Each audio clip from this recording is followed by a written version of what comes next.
Salut et bienvenue à toi. Nous sommes au 20e module de formation centré sur l'élevage des anotons. Ce module est intitulé Processus de développement d'un projet d'élevage d'anotons. Nous avons pensé à faire ce module parce que plusieurs se lancent dans le domaine de l'élevage d'anotons et veulent avoir un retour à investissement sans toutefois respecter le processus d'élevage d'anotons. Comme première phase, nous avons la phase théorique qui a une durée individuelle parce que dans la phase théorique, nous avons la possibilité d'étudier toutes les techniques sur l'élevage d'anotons et tous les contours. Nous avons en première partie le livre sur l'élevage d'anotons.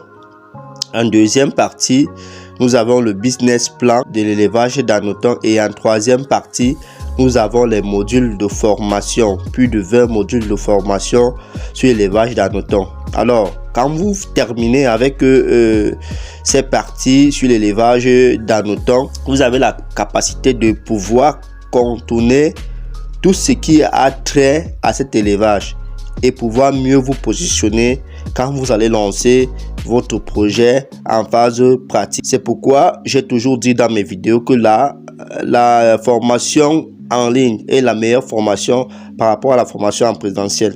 Alors, quand vous terminez avec la phase théorique, vous allez à la deuxième phase qui est la phase pratique. Dans la phase pratique, vous allez élaborer des bacs expérimentaux avec plusieurs substrats différents. Par exemple, nous avons le substrat bionique, l'aliment de porc à 12% de protéines, le son de blé plus tourteau de palmiste, le sagou, l'aliment complet et les bagasses. Vous voyez que là, vous avez plusieurs aliments avec lesquels vous pourriez expérimenter. Et là, vous pourriez trouver l'aliment qui vous convient le mieux pour l'élevage. Parce que cet élevage fonctionne avec l'aliment et la température ambiante.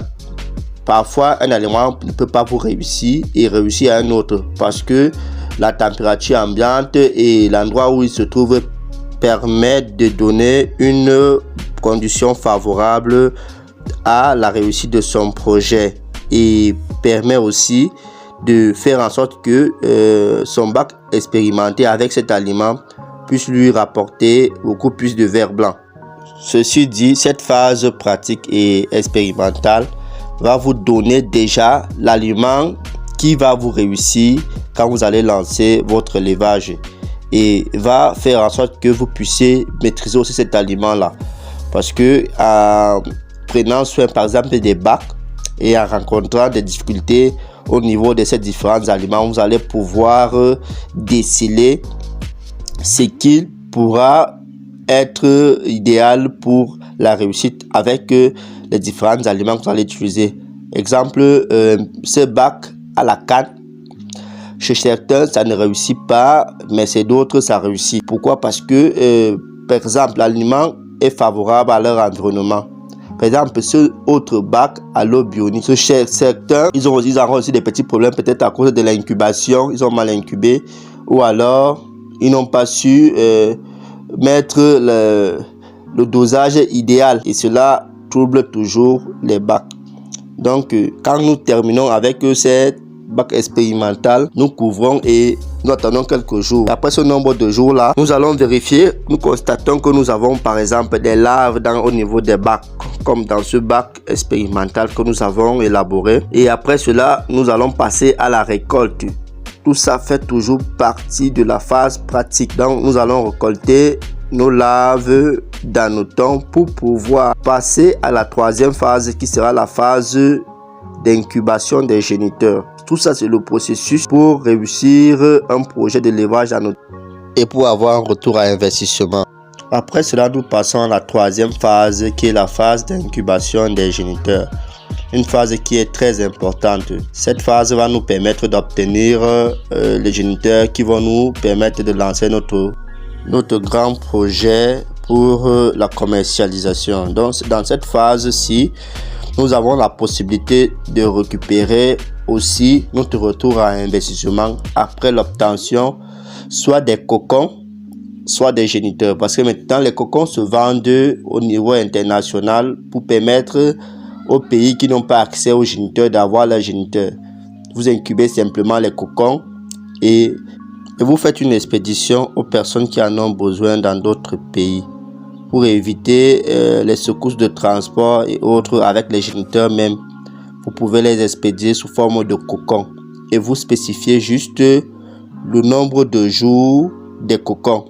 Aussi, avant de le faire, il faudrait se rassurer que l'on a fait la séparation des mâles et des femelles à l'état de larve pour que quand on envoie un nombre de cocons, on puisse se rassurer que on a le nombre de femelles égal à nombre de mâles.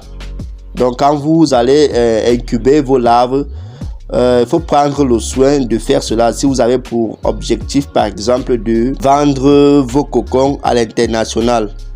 Et cela va permettre aux personnes qui vont recevoir de savoir déjà que j'aurai tel nombre de mâles et tel nombre de femelles dans ces cocons.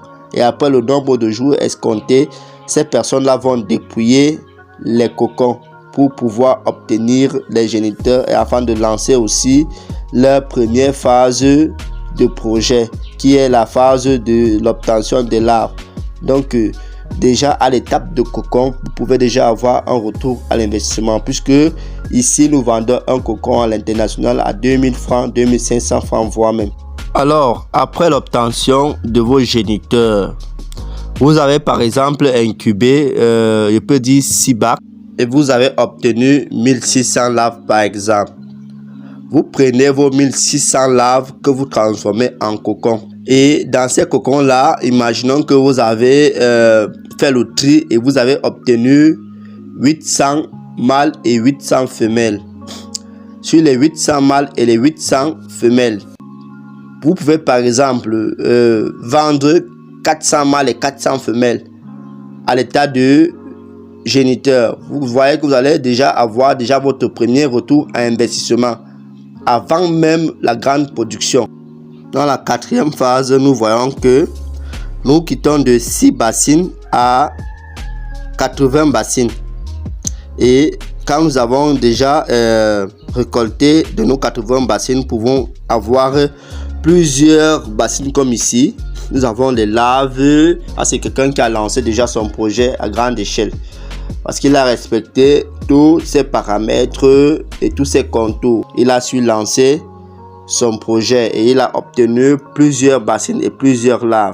Voilà en quelque sorte le processus pour réussir un projet d'élevage en automne. Merci, à la prochaine et nous allons nous retrouver au prochain module sur la transformation. Merci.